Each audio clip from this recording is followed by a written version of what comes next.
السلام علیکہ یا عمر بن الخطاب رضی اللہ عنہ، السلام علیکہ یا خلیفۃ الثانی لرسول اللہ صلی اللہ علیہ وسلم، السلام علیکہ یا ابا حفصہ رضی اللہ تعالی عنہ، اور بھی کلمات سلام پڑھتے ہیں اور قیامت تک پڑھتے رہیں گے۔ سلام ہو ان تمام صحابہ پر اور فاروق اعظم پر۔ حضرت عمر رضی اللہ تعالیٰ عنہ کے پاس حضرت مغیرہ ابن شعبہ رضی اللہ تعالیٰ عنہ کا غلام آیا اور اس کا نام فیروز لولو تھا۔ اس نے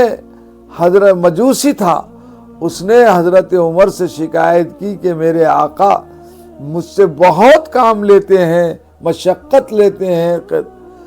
تو حضرت عمر نے تحقیق کیا تو معلوم ہوا کوئی زیادہ کام نہیں ہے، تو اس کو سمجھا دیا کہ نہیں یہ کوئی زیادہ کام نہیں ہے، کیا کرتے ہو؟ کہا چکی بناتا ہوں۔ کہا مجھے بھی بنا دو ایک، مزاحن کہا ایسی چکی بناؤں گا جس کی گونج اور چلنے کی آواز پوری دنیا سنتے رہے گی، مگر آپ نے اس پر توجہ نہیں دی۔ دوسرے دن فجر کی نماز میں فاروق اعظم کی دعا قبول ہوئی۔ فاروق اعظم نے ایک عجیب دعا کی تھی جو بظاہر ناممکن تھی، قبول ہونا اللہ نے ممکن بنا دیا۔ فاروق اعظم نے دعا کی، اسألک شہادت فی سبیلک، اللہم انی اسألک الشہادت فی سبیلک والموت فی بلد رسولک۔ اے اللہ تیرے راستے کی شہادت چاہتا ہوں اور تیرے رسول کے شہر میں موت چاہتا ہوں۔ دونوں ناممکن تھا کہ اگر باہر جہاد کو جاتے تو مدینے میں موت نہ آتی، اور مدینے میں موت آتی تبھی تو پھر جہاد نہیں ہوتا، شہید نہ ہوتے، لیکن اللہ نے مدینے میں رکھ کر آپ کو شہید بھی کیا اور شہر رسول مدینہ منورہ میں موت بھی آئی اور نصیب ہوئی۔ جناب اس ابو لولو مجوسی غلام فیروز نے جو ہے محراب میں اندھیرے میں چھپ گیا، اس زمانے میں لائٹ اور چراغ نہیں تھے فجر میں، تو جیسی آپ نے ایک رکعت پڑھائی، دوسری رکعت میں آپ کے سینے میں خنجر پوری طاقت سے گھونپ دیا، آپ نیچے گر پڑے، فوارہ خون کا جاری ہوا، لیکن صحابہ نے اللہ کی عبادت اس حال میں پوری کی۔ عبد الرحمن ابن عوف رضی اللہ تعالیٰ عنہ نے آگے بڑھ کر جو ہے تو ایک رکعت پوری کی،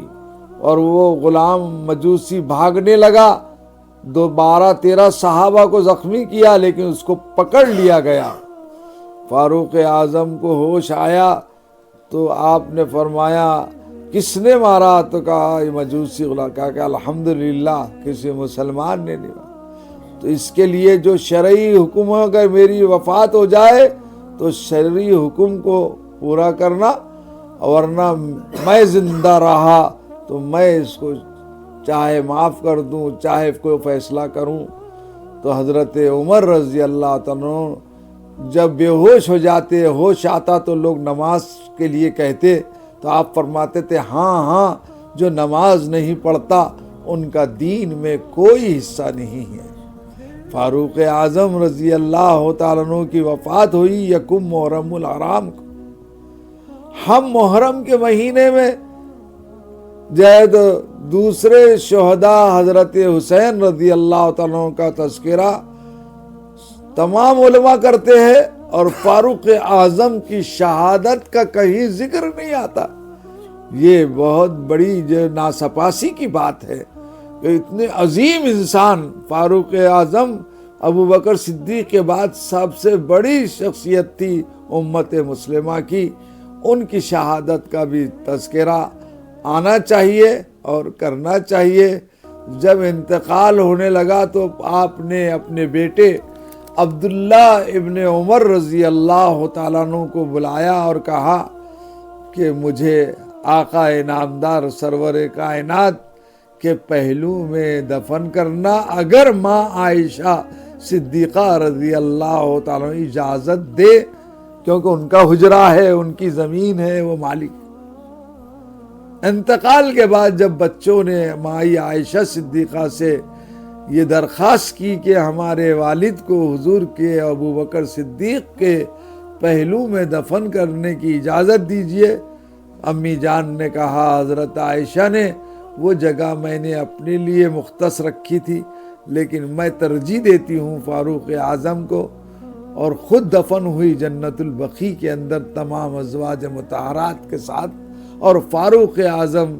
اپنے دونوں صاحبوں کے ساتھ حضور اکرم صلی اللہ علیہ وسلم اور ابو بکر صدیق رضی اللہ تعالیٰ عنہ کے پہلو میں نجات ساتھ میں دفن ہوئے اسی حجرے عائشہ میں۔ آج بھی لاکھوں حجاج کرام ہر سال جاتے ہیں، اور جب روضہ اقدس پر نذرانہ سلام پیش کرتے ہیں تو رسول اللہ صلی اللہ علیہ وسلم کی خدمت میں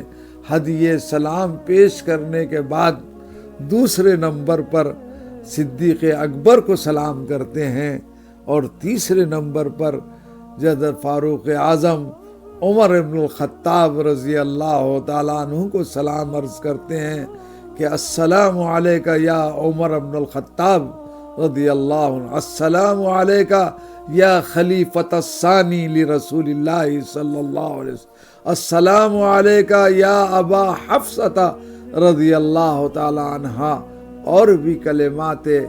سلام پڑھتے ہیں اور قیامت تک پڑھتے رہیں گے۔ سلام ہو ان تمام صحابہ پر اور فاروق اعظم پر، اللہ تعالیٰ ان کو امت کے طرف سے تینوں کو بڑی جزائے خیر دے، تمام صحابہ کو اس کا اجر عظیم عطا فرمائے، اور ہم سب کو فاروق اعظم اور صحابہ کرام، صدیق اکبر اور رسول اکرم صلی اللہ علیہ وسلم پر کے نقش قدم پر چلنے کی توفیق عطا فرمائے، اور ہمارے نوجوانوں میں بھی اللہ فاروق اعظم کی طرح مجاہد، بہادر، نڈر، اسلام کے جیالے اور اسلام کے خاطر اپنی جان کو جانا کے سپرد کرنے والے اللہ عطا فرمائے، اور جاتے جاتے وہ یہ کہنے لگے اپنی جان دے کر کہ جان دی ہوئی اسی کی تھی، حق تو یہ ہے کہ حق ادا نہ ہوا۔ اللہ تعالی ہماری تو اس کوششوں کو قبول فرمائے، آمین، وآخر دعوان الحمدللہ۔